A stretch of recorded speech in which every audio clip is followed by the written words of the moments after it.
श्रोतावृन्द जय श्री कृष्ण प्रणाम।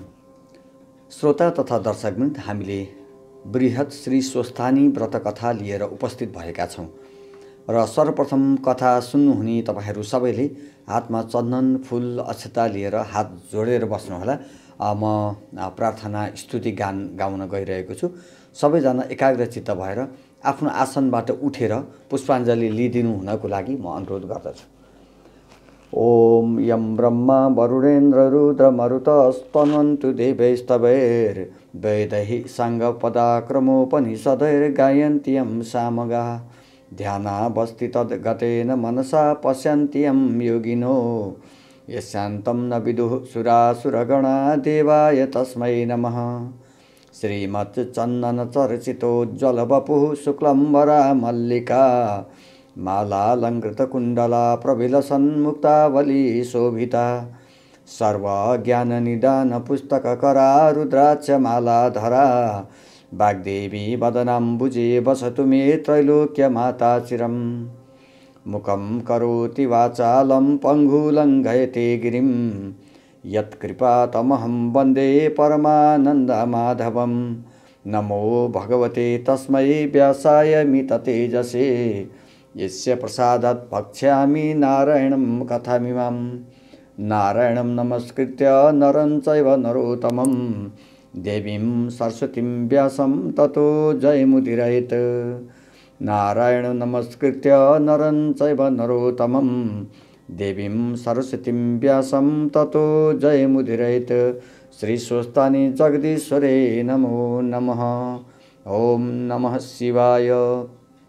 सबैजनाले पुष्पाञ्जली जुन हातमा लिनुभएको चन्दन फूल अक्षता छ पुस्तकको माथि चढाउनुहोला। तर पुष्पाञ्जली चढाउँदाखेरि पुस्तकभित्र अथवा पाठ गर्ने ठाउँमा कथामा नबिग्रिने गरी, किताबलाई नबिग्रिने गरी चढाउनु हुनको लागि म अनुरोध गर्दछु। र आफ्नो आफ्नो स्थानमा पुष्पाञ्जली चढाइसकेपछि यहाँहरूले पुस्तकलाई ढोगेर आफ्नो मनोकामना, मनको इच्छा वर मागेर अनि आफ्नो आफ्नो स्थानमा बसेर कथा सुन्नको लागि, यहाँ एकाग्रचित्त हुनको लागि म हार्दिक अनुरोध गर्दछु। प्रणाम।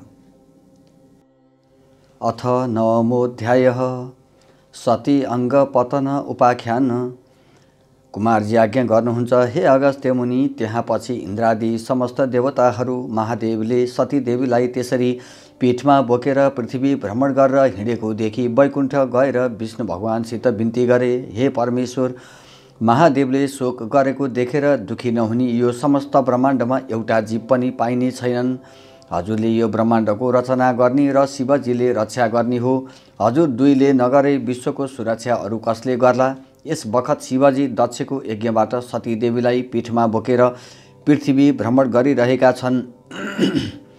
जबसम्म सतीदेवीको मृतदेह रहला तबसम्म शिवजी भ्रमण गरि नै रहनेछन्। अब हजुरको मायाले माखा वा झिङ्गा सृष्टि गरी औँसा वा किरा पारी सतीदेवीको अङ्ग गलाएर पतन गराइदिनुहोस्। सकल देवताको यस्तो बिन्ती सुनि विष्णु आज्ञा गर्नुहुन्छ, हे देवता हो, तिमीहरूको कल्याणका लागि म आफ्नो मायाले झिङ्गा उत्पन्न गरी औँसा पारी सतीको देह गलाई पतन गराउँला। यसमा शङ्का नगरे। अब तिमीहरू अमरावती जाऊ। भगवान विष्णुको त्यस्तो आश्वासन पाएपछि देवताहरू हवस् भनी विष्णुलाई दण्डवत प्रणाम गरी आफ्ना लोकमा फर्के। अनि विष्णु भगवानले आफ्नो मायाद्वारा झिङ्गा उत्पन्न गरी औँसा पारिदिए। अनि सतीदेवीको शरीर टुक्रा टुक्रा भएर पतन भयो। जहाँ जहाँ अङ्ग पतन भयो त्यहाँ त्यहाँ एक एक पीठ उत्पन्न भयो। त्यहीँ त्यहीँ ब्रह्माजीले एक एक स्वयम्भू लिङ्ग उत्पन्न गराए। सबभन्दा पहिले नेपालमा गुह्य पतन भयो। नेपाल पीठ गुह्येश्वरी देवी, चन्द्रघण्टा योगिनी सिद्धेश्वर महादेव उत्पन्न भई शिवशक्ति स्वरूपले रहँदा भई त्यस पुण्य भूमिमा इन्द्रादि देवता आई तपस्या गरे। ईश्वरी प्रसन्न भई सत्य, त्रेता, द्वापर र कली यी चारै युगमा देवताकै नामले प्रख्यात भए भनी वरदान दिइन्। फेरि वाराणसीमा पुग्दा शिर पतन भयो। वाराणसी पीठ विशालाक्षी देवी, सङ्कटा योगिनी विश्वेश्वर महादेव उत्पन्न भए। शिवशक्ति स्वरूपले रहँदा भए त्यस मोक्ष भूमिमा गन्धर्वहरू आई नाचगानद्वारा तपस्या गरे। ईश्वरी प्रसन्न भई वाक्य सिद्धि हुने वरदान दिइन्। फेरि कामरूपमा पुग्दा छाती पतन भयो। कामरूप पीठ कामाक्षा देवी, कीर्ति योगिनी, चक्रधरेश्वर महादेव उत्पन्न भए। शिवशक्ति स्वरूपले रहँदा भई त्यस पुण्यभूमिमा यक्षगण आएर तपस्या गरे। ईश्वरी प्रसन्न भएर स्वर्ग मर्त्य पातालमा सदा यक्षगणका नामले विख्यात हुनेछौ भनी वरदान दिन्। फेरि पौरबन्दमा गएर दाहिनी कान पतन भयो। पौरबन्द पीठ अम्बिका देवी चन्द्रवेगा योगिनी धनेश्वर महादेव उत्पन्न भए शिवशक्ति स्वरूपले रहे। त्यस पुण्यभूमिमा दैत्यगण आई तपस्या गरे। ईश्वरी प्रसन्न भई देवगणलाई जित्न सके भनी वरदान दिन्। फेरि कश्मीरमा गई जिब्रो पतन भयो। कश्मीर पीठ शारदा देवी घोर घण्टा योगिनी श्रमधारेश्वर महादेव उत्पन्न भए शिवशक्ति स्वरूपले रहे। त्यस पुण्यभूमिमा किन्नरगण आएर तपस्या गरे। ईश्वरी प्रसन्न भएर इच्छा सिद्धि होस् भनी वरदान दिन्। फेरि कन्नौजमा पुगी अङ्गको छाला पतन भयो। कान्य कुब्जपीठ सफला देवी झम्केश्वरी योगिनी र दुग्धेश्वर महादेव उत्पन्न भए शिवशक्ति स्वरूपले रहे। त्यस सिद्ध भूमिमा रावण आई तपस्या गरे। ईश्वरी प्रसन्न भई देवलोक जित्न सकेस् भनी वरदान दिन्। फेरि पूर्णागिरीमा गई बायाँ कान पतन भयो। पूर्णागिरी पीठ पूर्णा देवी कपाल कुण्डला योगिनी र चन्द्रेश्वर महादेव उत्पन्न भई शिवशक्ति स्वरूपले रहे। त्यस मोक्ष भूमिमा गन्धर्वहरू आएर नाचगान गरी तपस्या गरे। ईश्वरी प्रसन्न भई इन्द्रका सभामा नाचगानमा कहिल्यै नचुके भनी वरदान दिन्। फेरि अस्तातकमा पुग्दा दाहिनी हात पतन भयो। अस्तातक पीठ कर्तेश्वरी देवी एकाक्षी योगिनी निद्रापतेश्वर महादेव उत्पन्न भए शिवशक्ति स्वरूपले रहे। त्यस पुण्यभूमिमा राधिकागण आएर तपस्या गरे। ईश्वरी प्रसन्न भई तिमीहरूको सदैव कृष्ण दाहिना रहुन् भनी वरदान दिन्। फेरि चामुण्डाचलमा गई बाहु पतन भयो। चामुण्डाचल पीठ पुकम्बी योगिनी चामुण्डा देवी र इच्छा बिरुकेश्वर महादेव उत्पन्न भए शिवशक्ति स्वरूपले रहँदा भए त्यस सिद्ध भूमिमा नारद मुनि आएर तपस्या गरे। ईश्वरी प्रसन्न भई तिम्रो वाक्य सिद्धि होस् भनी वरदान दिन्। फेरि एकाबीरमा पुग्दा बायाँ हात पतन भयो। एकाबीर पीठ सिद्धेश्वरी देवी सिद्धा योगिनी दुग्धेश्वर महादेव उत्पन्न भई शिवशक्ति स्वरूपले रहे। त्यस पुण्यभूमिमा कर्णवीर आदि श्मशान आएर तपस्या गरे। ईश्वरी प्रसन्न भई सम्पूर्ण मृतकको दाह गर्न सके भनी वरदान दिन्। फेरि कामरोष्ठमा पुग्दा घाँटी पतन भयो।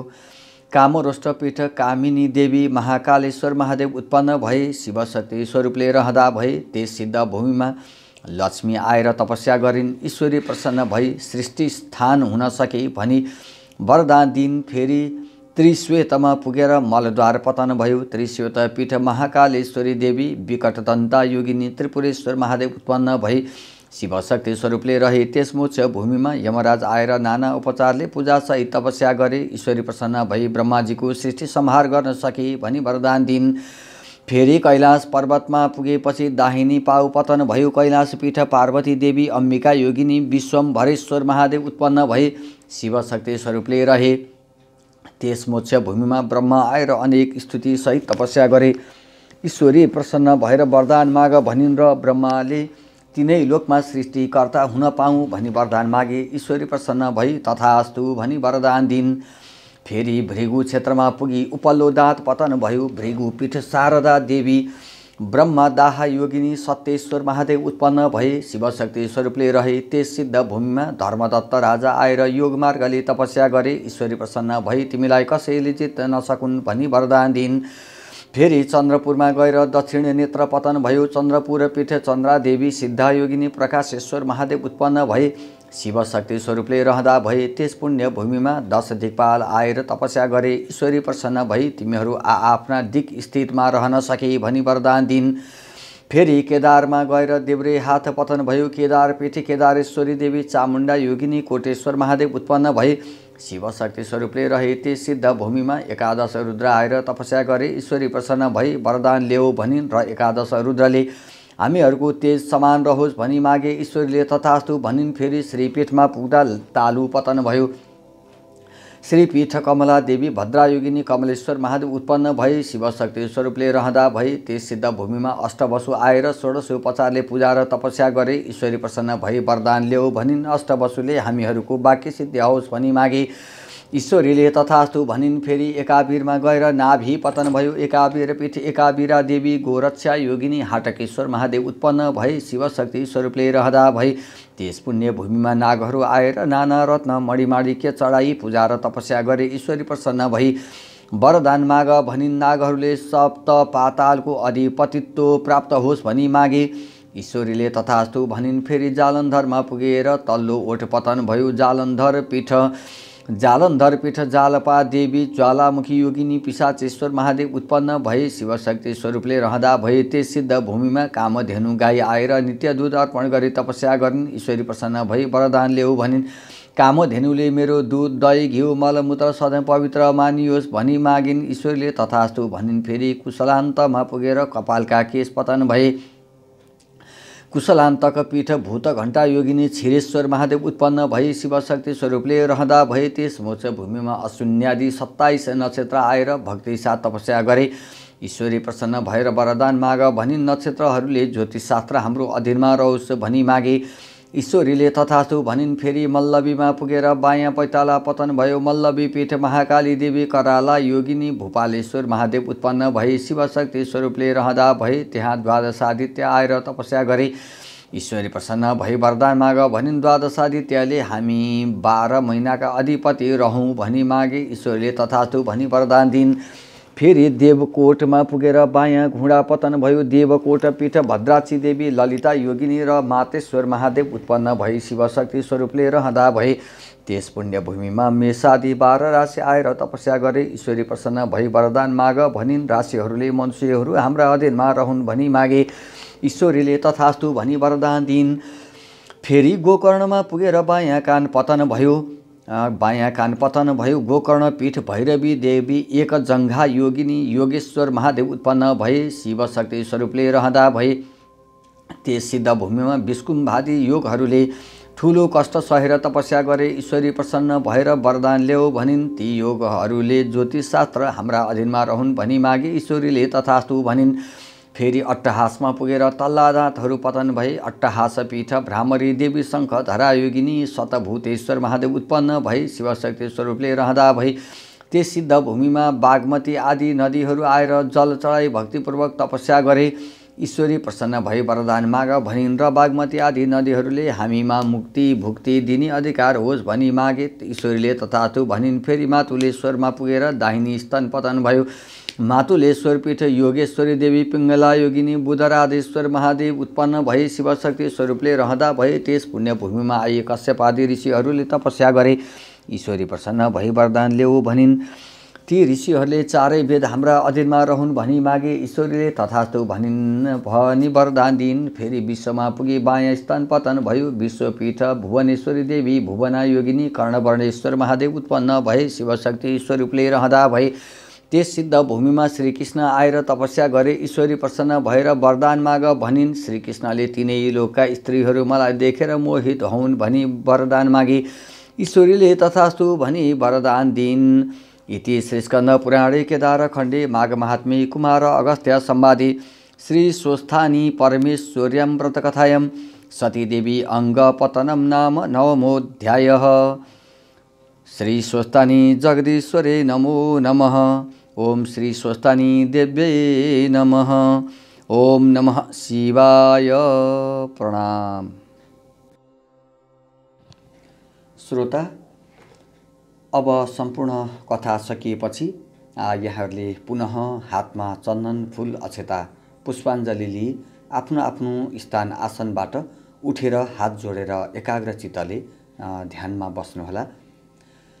हरि ओम उपनयतु मङ्गलं वः सकल जगन्मङ्गलालयः श्रीमान् दिनकर किरण निबोधित नवनलिन दल निवेक्षणः कृष्णः काले वर्षतु पर्जन्यः पृथिवी सस्यशालिनी देशोऽयं चोभरहितो ब्रह्मणः सन्तु निर्भयाः अपुत्रः पुत्रिणः सन्तु पुत्रिणः सन्तु पौत्रिणः निर्धनः सदनः सन्तु जीवन्तु शरदं शतम्। तत्रैव गंगा यमुना च तत्र गोदावरी सिन्धु सरस्वती च तीर्थानि सर्वाणि वसन्ति तत्र यत्र चितोदार कथा प्रसंगः। या कुन्देन दुतुषारहारधवला या शुभ्रवस्त्रावृता या वीणावरदण्डमण्डितकरा या श्वेतपद्मासना या ब्रह्माच्युतशङ्कर प्रभृतिभिर्देवैः सदा वन्दिता श्यामं पातु सरस्वती भगवती निःशेषजाड्यापः कायेन वाचा मनसेन्द्रियर्वा बुद्ध्यात्मना वा प्रकृतिस्वभावात् करोमि यद्यत् सकलं परस्मै नारायणायेति समर्पयेतत् करोमि यद्यत् सकलं परस्मै नारायणायेति समर्पयेतत् श्री स्वस्तानी जगदीश्वरे नमो नमः। ओम श्री स्वस्तानी देव्यार्पणमस्तु। जय श्री हरि। प्रणाम।